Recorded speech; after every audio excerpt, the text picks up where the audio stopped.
Algebra 1 students, welcome to your 3.7 notes. Today's the first of 2 days. We're going to focus on equations. In the next lesson, we'll talk about inequalities. And as you listen to this background music, you'll know that any song dealing with tigers is going to be a song high on my list of awesomeness. So, let's get started with our lesson. First of all, some definitions. Absolute value is the distance away from zero that any number is on a number line. So you can see two examples here, like the absolute value of 5 is 5, and the absolute value of negative 5 is 5. In other words, they're both 5 units from 0. Absolute value is always positive, so it can't equal a negative number. In the example you see there, and that'll come into play as we solve some equations at some point.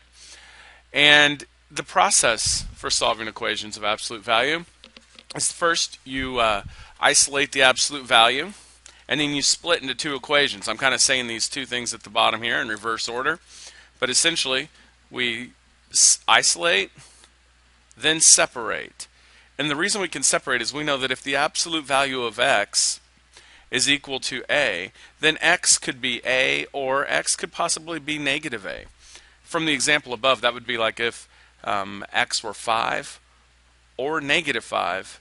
Either way, we get 5 for the result.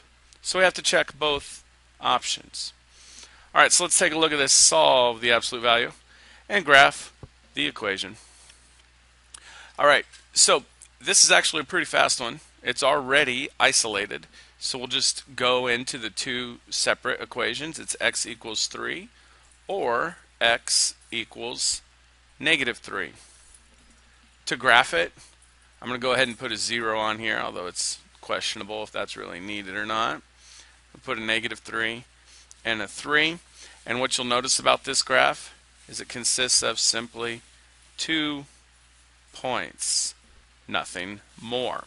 I don't spend a ton of time graphing equations because they end up with just single point solutions. When we get to inequalities, we'll focus more on the graphing.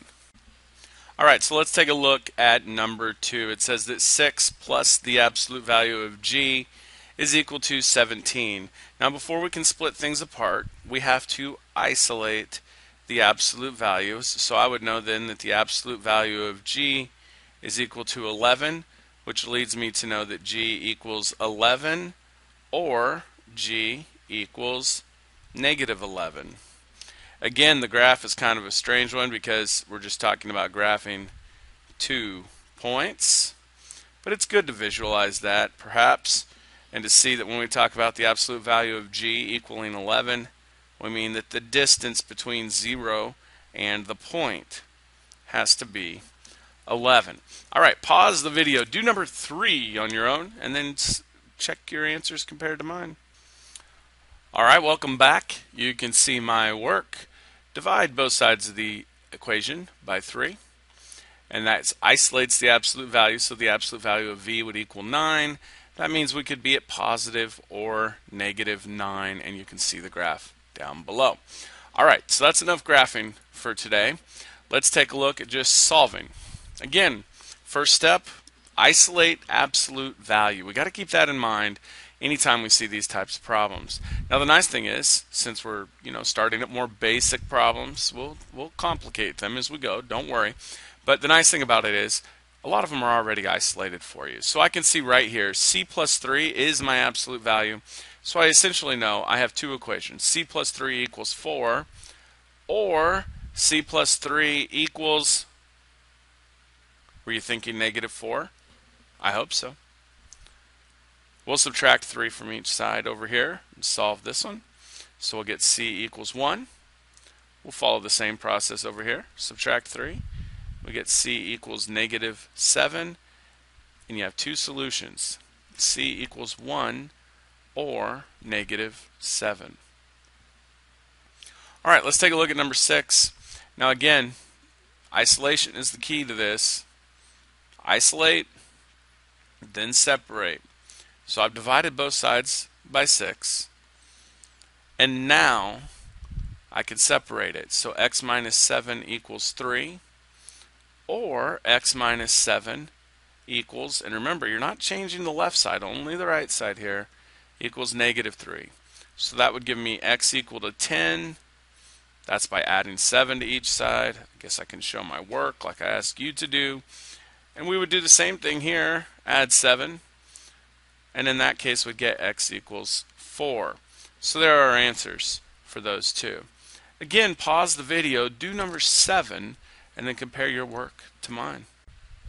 Alright, and we're back, and you can see my work. If you can read it, my handwriting got a little sloppy. Sorry about that. And now you'll know how I feel when I grade your quiz or test or homework. So 4d plus 3 is equal to 5, or 4d plus 3 equals -5, and you can see the process that I used to solve. One thing I hadn't mentioned is you're always welcome to check your work. It's a crazy concept, but when you check your work, like for instance, plug in 1/2, 4 times 1/2 is 2, plus 3 is 5, absolute value of 5 is equal to 5. Try it with the other number, -2. 4 times -2 is -8. Add 3, you get -5, but we're taking the absolute value. It takes us right back to +5. Checking your work is a great idea, and it's really helpful. I mean, let's face it, very few of us are perfect. I know I'm not, usually.